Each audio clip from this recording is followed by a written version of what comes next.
Oke, terima kasih. Bismillahirrahmanirrahim. Assalamualaikum warahmatullahi wabarakatuh. Waalaikumsalam warahmatullahi wabarakatuh. Alhamdulillahirrabbilalamin. Assalatu wassalamu ala asrafil anbiya'i wal mursalin habibana wa nabiyyana Muhammadin sallallahu alaihi wasallam wa ala alihi wa ashabihi wa man tabi'ahum bi ihsanin ila yaumiddin. Wa ba'd. Qala Allah Ta'ala fi kitabihil karim. A'udzu billahi minasyaitonir rajim. Bismillahirrahmanirrahim. Allahu nurus samawati wal ard.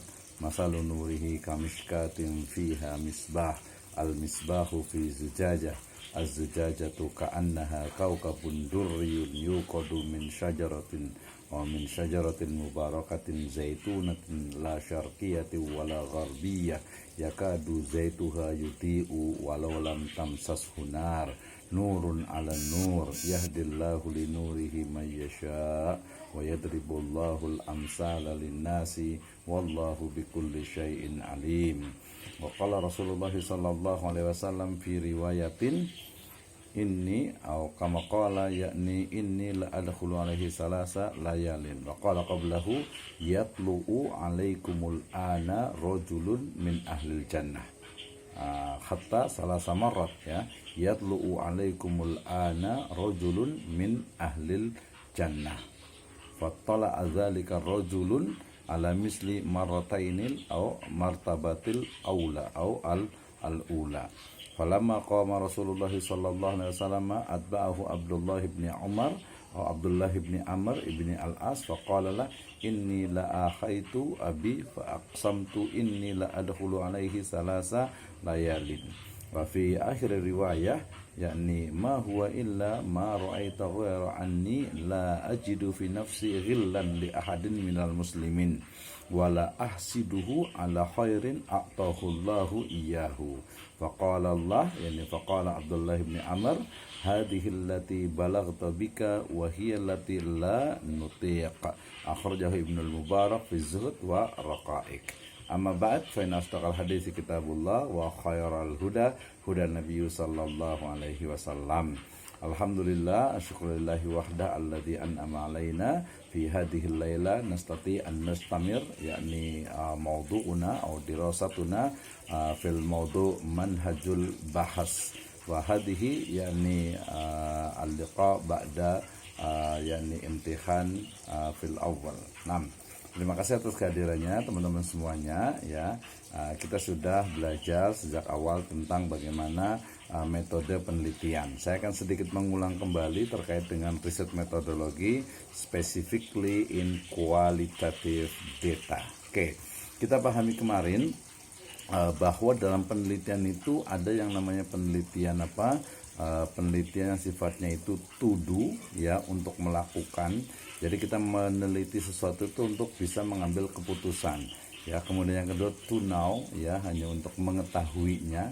Jadi bagaimana mengetahui sebuah permasalahan, sebuah fenomena, sebuah data ya. Kemudian juga ada yang disebut dengan to choose ya, artinya untuk memilih ya, biasanya dari 2 atau lebih pilihan yang kemarin kita sudah pernah bahas di kelas tuh ya. Jadi bagaimana kita memilih sesuatu dengan beberapa pertimbangan. Oke.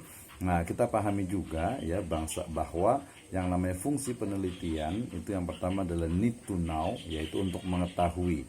Ini biasanya menggunakan metode kuantitatif, bisa juga menggunakan kualitatif dan juga mixed method atau ex post facto ya. Kemudian yang kedua ya, fungsi penelitian itu bisa juga need to do, artinya dia itu keperluannya adalah untuk melaksanakan atau untuk melakukan sesuatu. Ini biasanya terkait dengan R&D, Research and Development, dan juga Action Research ya. Jadi kita ingin membuat sebuah penelitian tentang misalnya metode membaca Al-Quran yang cepat gitu ya, maka menggunakan Research and Development or R&D ya. Kemudian yang ketiga ada need to choose. Tadi saya sebutkan bahwa penelitian itu adalah untuk memilih, biasanya terkait dengan evaluation research ya. Misalnya kita membuat sebuah program ya, nanti teman-teman semuanya mungkin ke depan jadi seorang leader, kiai gitu ya, kepala sekolah dan lain sebagainya. Maka ketika kita akan memilih sesuatu, kita biasanya akan melakukan riset evaluasi atau evaluation research ya. Kemudian juga policy research berarti penelitian kebijakan. Jadi apakah kebijakan ini sudah baik, sudah efektif, ya efisien atau tidak, maka itu menggunakan penelitian kebijakan. Nah, yang akan kita bahas pada hari ini atau kesempatan ini adalah tentang bagaimana konsep dasar dari penelitian kualitatif, kemudian fungsi penelitian kualitatif, desain penelitian kualitatif, langkah penelitian kualitatif, fungsi teori dan penelitian kualitatif, ya sampel dan teknik pengumpulan data dan analisis data, uji keabsahan data, sampai nanti ada contoh judul penelitian kualitatif ya. Kita pertama bicara tentang konsep dasar metode penelitian kualitatif ya. Kita pahami bahwa yang namanya penelitian kualitatif adalah penelitian yang dilakukan pada kondisi objek yang alamiah, ya artinya apa adanya.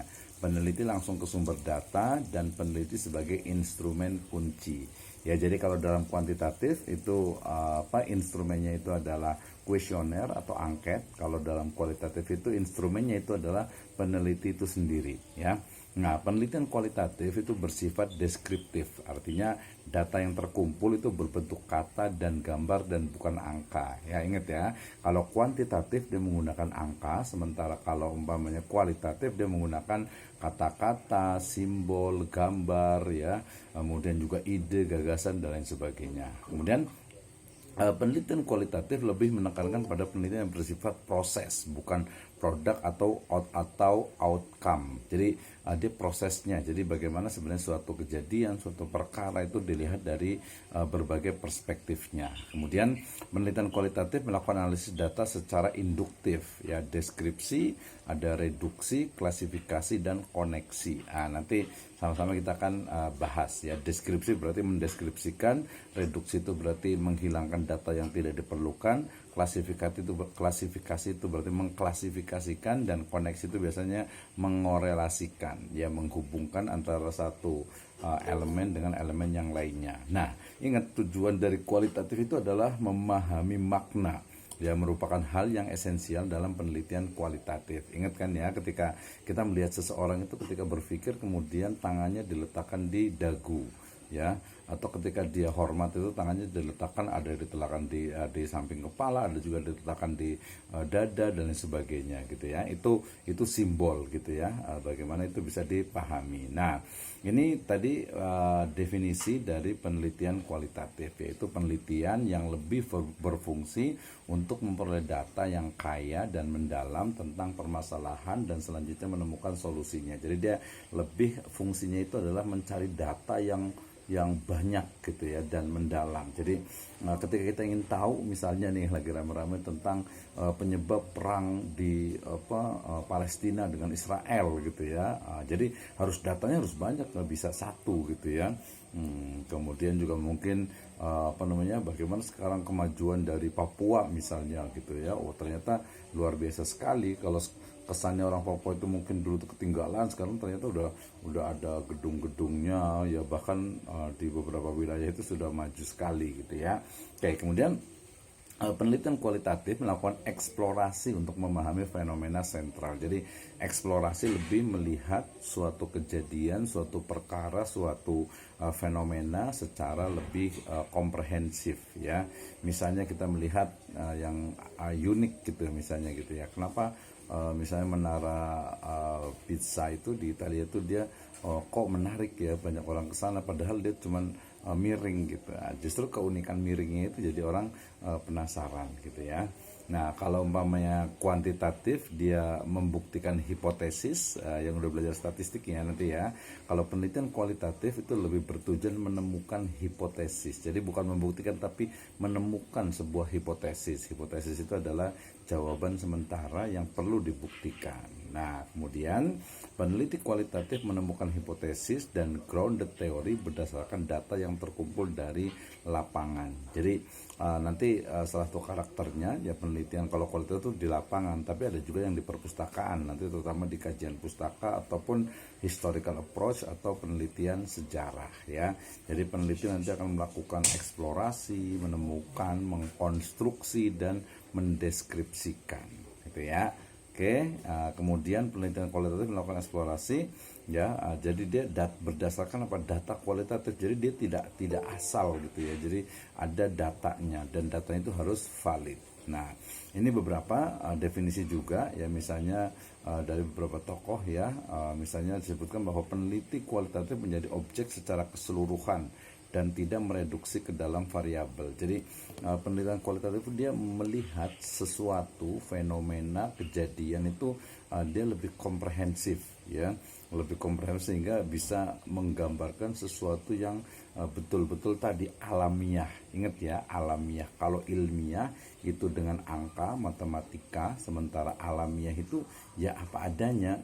Misalnya nih ya, saya nggak tahu nih, saya kira-kira aja nih, misalnya di sini ada mahasiswa yang kemana-mana tuh selalu pakai peci misalnya gitu. Wah, pakai peci lagi ya, pakai peci gitu kan. Nah, kalau mama kita kan tahunya mungkin kalau di kelas dia pakai peci gitu ya, tapi ada juga nih yang kalau kelas nggak pakai peci, tapi kalau di rumah tuh pakai peci terus gitu ya. Nah, itu kan berarti ternyata beda nih. Nah, yang alamiah itu seperti apa, berarti yang dia itu sebenarnya kayak gimana sih. Nah, itu mungkin contoh yang simpel di sekitar kita. Kalau mamanya mau lebih nanti case atau kasus-kasus tertentu itu akan terlihat sekali. Misalnya nih ya, kalau mungkin sebagian kita menganggap misalnya apa ya, orang Korea misalnya, orang Korea itu kayaknya ini ya apa, bahagia sekali gitu lihat di filmnya gitu ya. Ternyata nggak seperti itu gitu ya. Bahkan kemarin tuh ada sebuah, ya kita sebut aja konsep ya, ataupun pemikiran, ini harus dibuktikan betul apa tidak. Misalnya begini, kenapa film-film Korea itu dia rata-rata itu romantis gitu kan. Ternyata jawabannya karena di Korea itu banyak sekali terjadi perceraian. Seperti itu, banyak terjadi perceraian.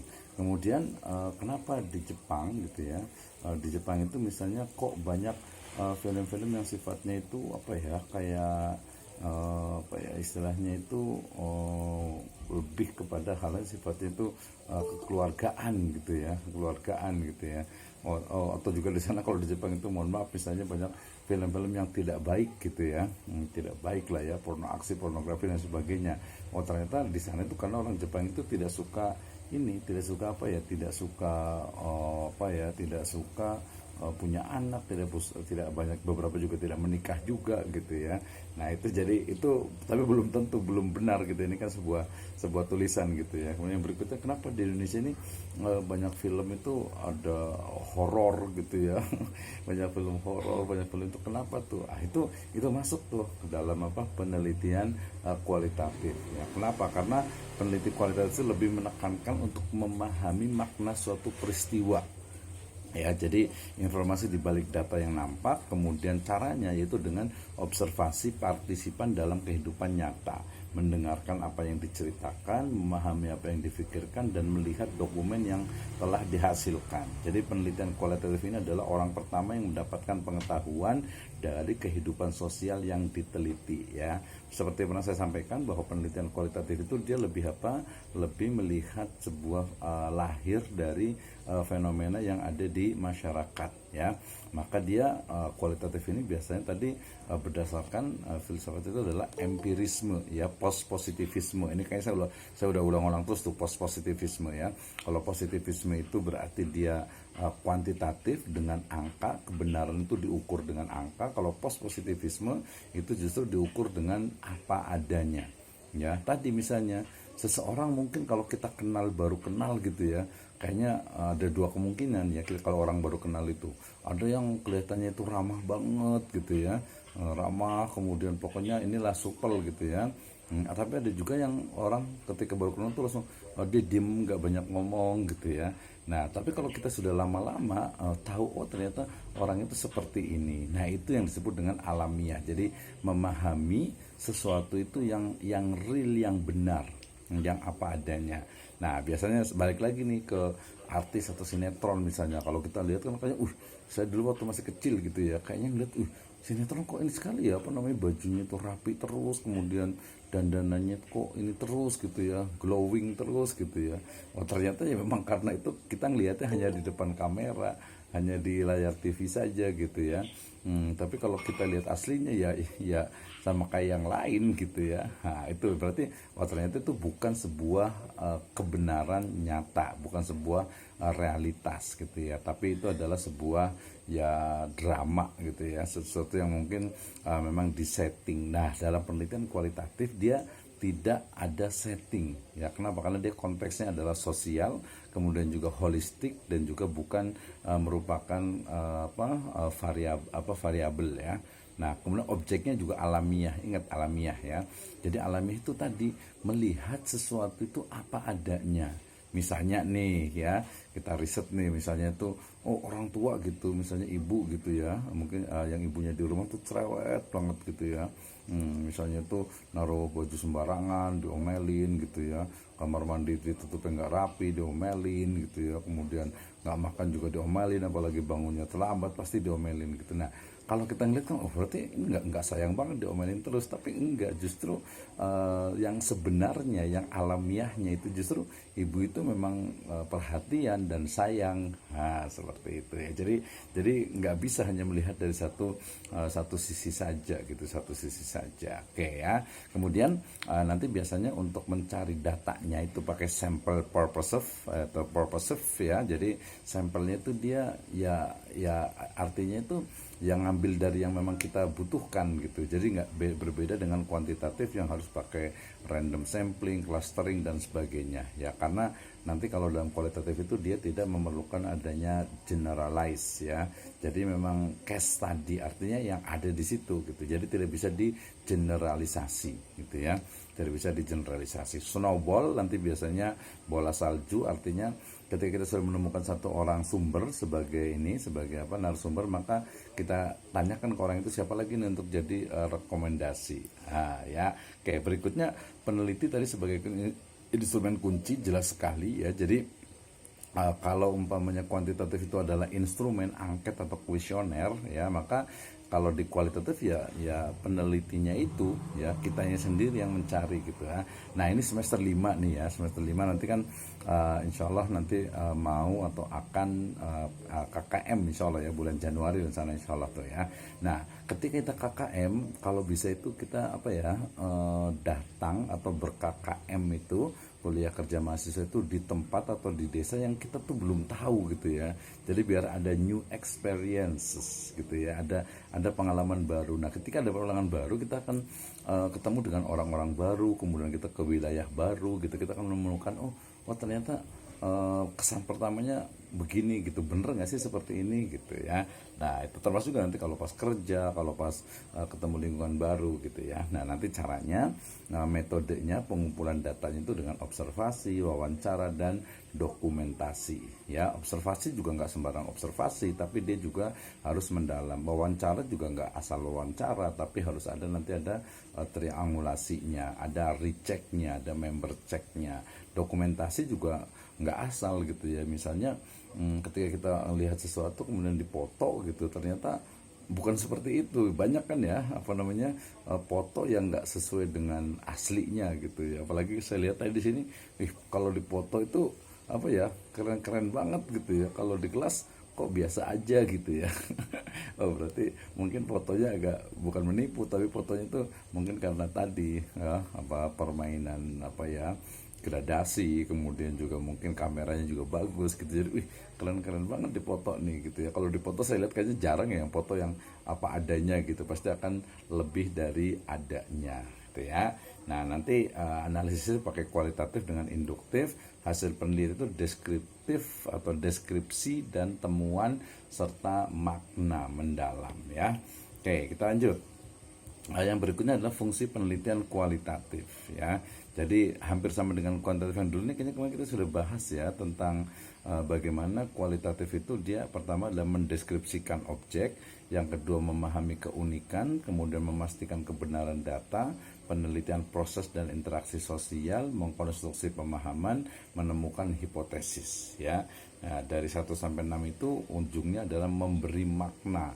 Makna itu sebenarnya apa sih yang ada, sebenarnya apa yang terjadi ya, apa yang sebenarnya berlaku pada sebuah peristiwa gitu ya. pada sebuah peristiwa. Misalnya gini, gampang nih ya, misalnya tadi pas saya jalan dari kampus sampai ke rumah naik motor kan ya, itu ada kecelakaan lah kita sebut saya, tapi nggak ada korban jiwa sih. Jadi dia itu ada orang yang bawa aqua galon pakai motor gitu ya, kemudian ternyata aqua itu jatuh, ada 2 atau 3 gitu jatuh, otomatis kan motornya juga jatuh gitu ya. Nah, kalau kita ingin tahu apa penyebabnya, pasti kan pakai kualitatif dong, nggak mungkin pakai kuantitatif gitu ya. Kenapa sih terjadi kecelakaan gitu ya, kecelakaan.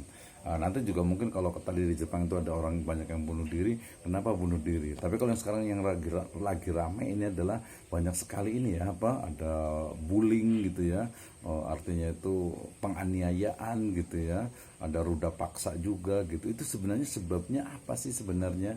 Nah, itu perlu adanya penelitian gitu ya. Oke.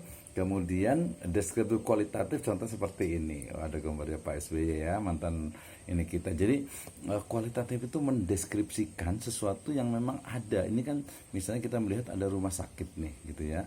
Maka kita harus bisa menjelaskan tentang bagaimana rumah sakit itu, dari sisi fisiknya, bangunannya, dari sisi layanannya, mungkin dari sisi bagaimana kerja atau struktur kerja yang ada di dalamnya. Itu namanya kualitatif gitu ya. Ini yang paling sederhana, yaitu mendeskripsikan. Sebenarnya nanti kita bisa tes nih harusnya nih. Ini kalau salah yang beberapa yang dari SMA, kemarin saya ke Madrasah Aliyah Sirajul Falah itu udah biasa nih. Misalnya nih ya, teman-teman mungkin pergi ke satu tempat gitu ya. Nah, tempat itu baru gitu ya. Nah, kita ingin memberikan tulisan mendeskripsikan tentang tempat itu. Itu namanya kualitatif ya, kualitatif. Misalnya ketika yang nggak usah jauh-jauh lah, kita kan mungkin pengen nyoba nih kereta cepat dari Jakarta ke Bandung gitu kan ya.